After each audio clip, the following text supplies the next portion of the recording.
तो लास्ट तो हम लोग सोलर पैनल में टॉपिक जो पढ़े थे वो क्या पढ़े सोलर पैनल में। सोलर पैनल में आज देखते हैं। इसका सिलेबस थोड़ा छोटा है इसलिए इसकी क्लासेस आपकी इतनी रेगुलर नहीं आती है, किसी दिन भी तो 2 किसी दिन 3 आ गई तब भी आपका कवर अप हो जाएगा। लेकिन मशीन का सिलेबस क्या होता है ज़्यादा लंबा है तो इसलिए थोड़ा सा टाइम उसको ज़्यादा देना पड़ रहा है। तो देखो इसमें क्या था, लास्ट में हम लोगों ने क्या पढ़ा था सोलर पैनल में, सीरीज और parallel connection, series and parallel connection of solar panel, यही पढ़ा था ना। सीरीज में सोलर पैनल कैसे लगाते हैं, पैरेलल में सोलर पैनल को कैसे लगाते हैं। आज जो हम लोग पढ़ने जा रहे हैं सोलर पैनल में वो नया टॉपिक है, नया है। उसमें क्या है, solar voltage regulator.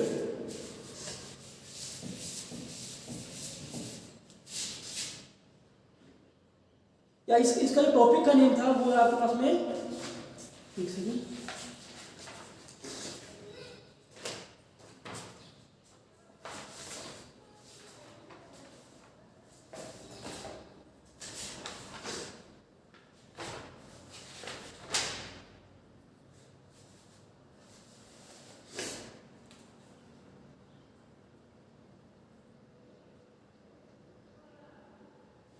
Voltage requirement of various equipment. इसमें जो आपका यूज था उसका नाम है वोल्टेज रिक्वायरमेंट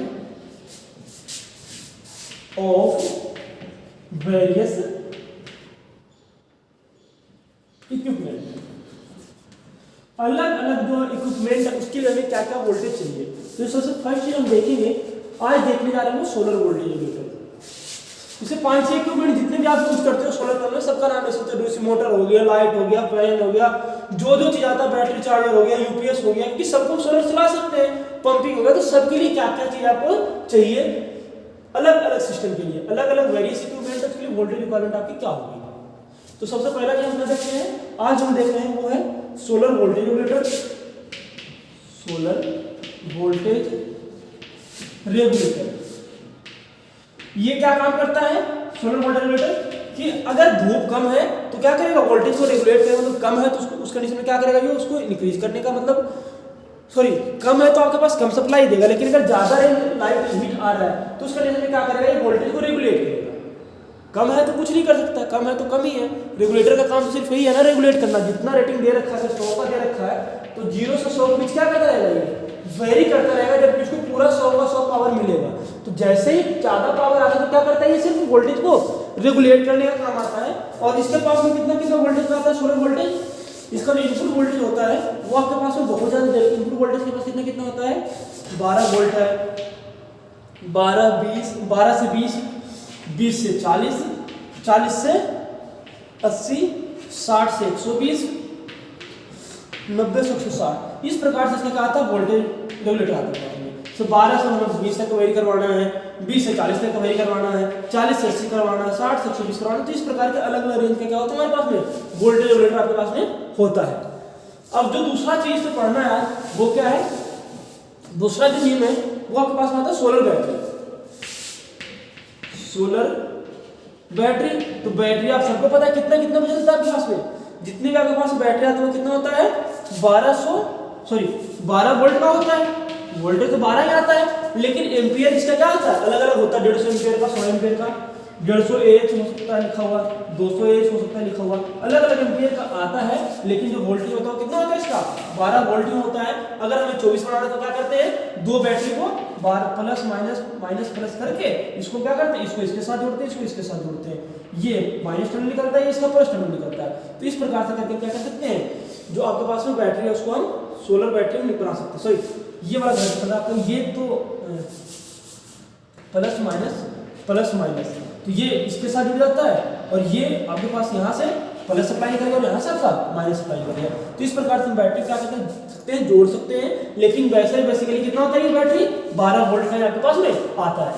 अब तीसरा चीज इसमें देखे जा रहे हैं वो क्या है आपकी, वो है आपका flexible solar system. Flexible solar system, solar plate है, उसमें हम क्या करते हैं, फ्लक्स कर सकते हैं। और उसके लिए क्या है, आपका जो आउटपुट वोल्टेज है वो भी इसके लिए 12 वोल्ट है। जो वोल्टेज रेटिंग हम सबका देख रहे हैं, तो वेरियस रिक्वायरमेंट के लिए जो फ्लेक्सिबल सिस्टम है उसके लिए वोल्टेज कितना है, 12 वोल्ट ही है। उसके बाद सेंट्रल यूपीएस।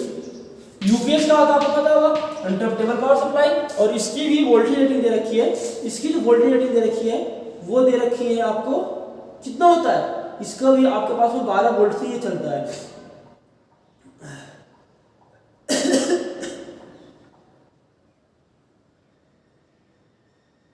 इसका जो इनपुट वोल्टेज अगर हम बोले तो 380 वोल्ट भी होता है भूसा का, लेकिन नॉर्मली जो वोल्टेज ऑपरेटिंग होता है इसका 12 वोल्ट ही होता है। अलग अलग के लिए अलग सिस्टम में दिया होता है, नोट्स में देख लेना आप लोग को मिलेगा, लेकिन मोस्टली जो ये जितने भी यूपीएस है वो सारे के सारे 12 वोल्ट से ही मोस्टली चलते हैं। जाना पड़ेगा तो हम क्या करेंगे, सीरीज पैरेलल जोड़ करके सबको लेकर क्या करते हैं, चलते रहते हैं। उसके बाद में क्या है, इन्वर्टर चार्जर पावर इक्विपमेंट। तो इन्वर्टर के लिए कितना चाहिए, वही बात है सबके लिए, इन्वर्टर पावर चार्जिंग इक्विपमेंट। इसके लिए कोई ज़्यादा अचीवमेंट तो है नहीं, इसके लिए वही है कि जो क्या बोलते हैं इसका जो आउटपुट वोल्टेज होता है, इनपुट वोल्टेज, इनपुट कितना है इसका 48 वोल्ट। इन्वर्टर पावर जो चार्जिंग सप्लाई सिस्टम होता है, इक्विपमेंट होता है, इनपुट इसको कितना चाहिए 48 वोल्ट चाहिए, और आउटपुट ये कितना दे सकता है, आपको पता है इन्वर्टर कितना रहता है 230 से 240, या फिर हम यहाँ पे कह सकते हैं 12 से 48 के बीच में इसको क्या चाहिए, इनपुट पावर चाहिए, और आउटपुट आपको कितना मिलेगा 230 वोल्ट। तो आपको एसी सप्लाई मिलना ही मिलना है।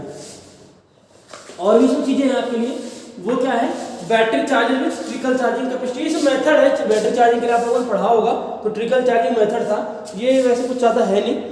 उसके बाद डीसी से डीसी कन्वर्टर, डीसी से डीसी कन्वर्टर जो है उसके लिए हमें क्या चाहिए 24 to 12 वोल्ट, मतलब 24 से 12 वोल्ट के बीच आपके पास क्या करेगा, डीसी से डीसी जो कन्वर्टर है वो आपके पास में क्या करेगा, चलता रहेगा। तो ये सब सारे के सारे क्या है, सोलर इक्विपमेंट है। वोल्ट और भी चीजें हैं, और भी आपको लगता है सोलर लाइट कितना मिलता है, सोलर लाइट भी सकते हैं। तो सोलर लाइट में कितना चाहिए होता है 12 वोल्ट चाहिए होता है। सोलर वाटर हीटर के लिए हमें कितना चाहिए। तो ये सब चीजें जितने भी आपको इक्विपमेंट दिखता है उन सभी का नाम आप क्या कर सकते हो, ऐड कर सकते हो, जितना मैंने लिखवाया उसके अलावा भी, ठीक है।